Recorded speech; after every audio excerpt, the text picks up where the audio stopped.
All praises to Yahweh Ba'Shem Yahweh Shai, Ba'Shem Rakah Kwadash. Double honors to the apostles and the elders of Great Millstone, and Shalom to the elected nation of Israel.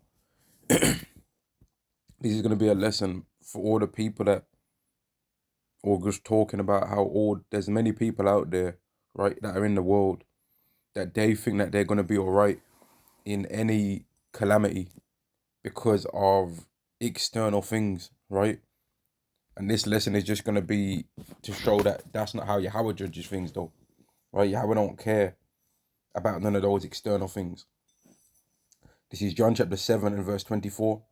Judge not according to appearance, but judge righteous judgment, right? So Yahweh don't judge things based on the outward, right? Now, let me go to this as well. I haven't read this scripture for a long time, so you're going to have to excuse me if I don't know where it is straight away. But it's the part of the Bible, I'm looking for the part of the Bible where King David is chosen as the king, right? Let me see if I can find it.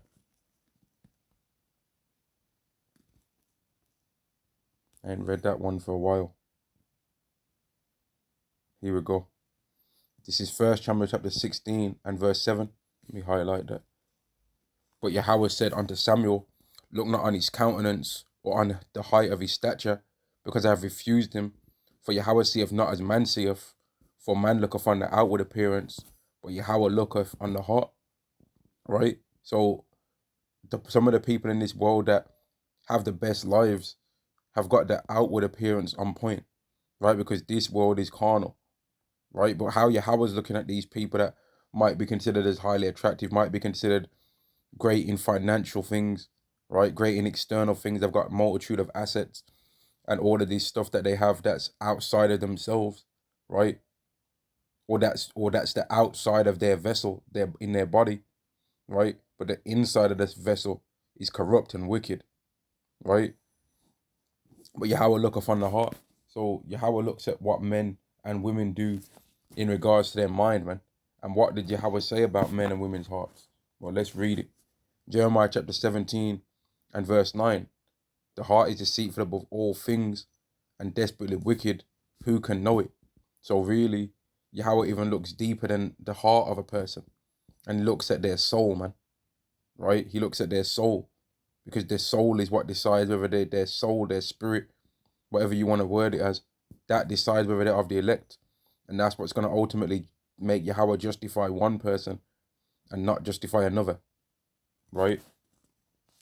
Now, let me go to this. I'm going to try and keep this lesson short, man. Because normally whenever I say that, I end up making it go long. But this time I want to try and see if I can keep it as a short lesson. Jeremiah chapter 9 and verse 23.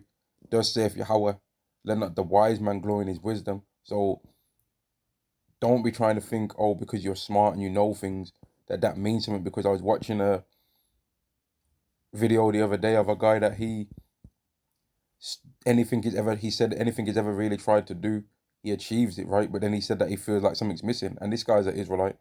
This is one of them channels that they speak all the languages, and this guy has learned all these different languages by just self-teaching himself.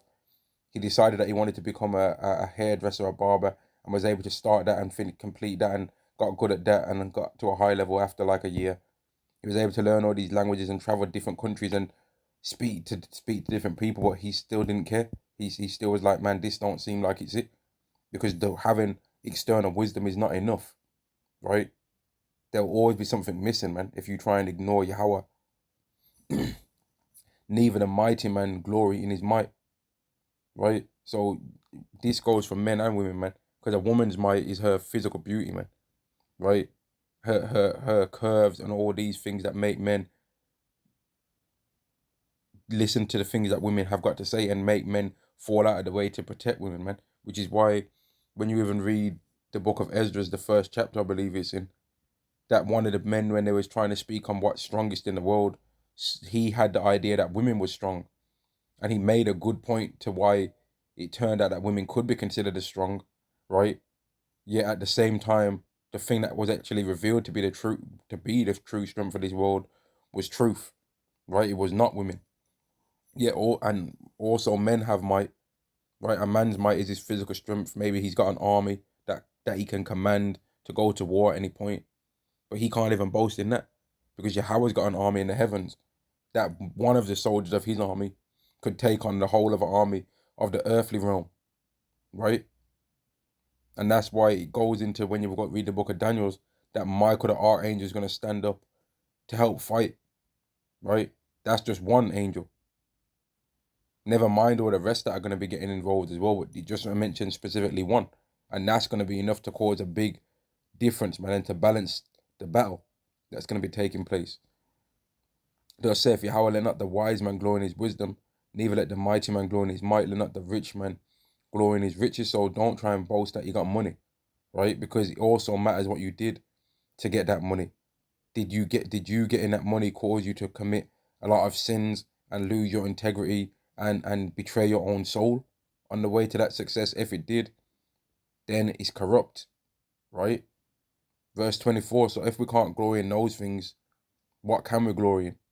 But let him that glorieth glory in this, that he understandeth and knoweth me, that I am Yahweh, which exercise loving kindness, judgment, and righteousness in the earth. And it is a glory to know the Lord, man. It's a glory to be able to read Romans, the 9th chapter, and not lie, and not try and feel the need to try and deceive. It's a glory to read Deuteronomy 21 or Deuteronomy 22, and not to care about whether someone's going to have a problem with the God of the Bible. It's a glory to read Isaiah 45:7. I create evil, I create good, right? I, the Lord, do all these things, and not saying, oh, nah, I don't mean that. It's a glory to not be scared. To try and when somebody asks you if something's in the Bible and you are not embarrassed by it, man, that's a glory, right? That's a glory to understand. It says judgment, right? So how does Yahweh judge people? He kills them, right? He gives them plagues. He judges them. It's a good thing to understand that Yahweh does that. But it's also a good thing to understand that he does exercises loving kindness too, judgment and righteousness in the earth, right? For indeed, the light, saith Yahweh. Where some people, right, in that conscious community thing, they want to just talk about the judgments, but they don't want to talk about the bits in the Bible where it says that God's going to give good things unto the Israelites. They don't want to talk about that bit. They don't want to talk about how it makes sense that God only has a chosen people. They don't want to accept that it makes sense when they know in their life that they've got people that they like more than others, but then they think that God wouldn't do it. It's ridiculous, right? I'm gonna end the lesson there, man. Like, a lot of people think that their external is gonna cause for them to receive salvation when it goes down, but that is not gonna mean nothing, right? And I'm gonna end the lesson there. All praises to Yahweh Ba'Shem Yahweh Shai, Ba'Shem Makar Kwadash. Double honors to the apostles and the elders of Great Millstone, and Shalom to the elect to the nation of Israel. Shalom.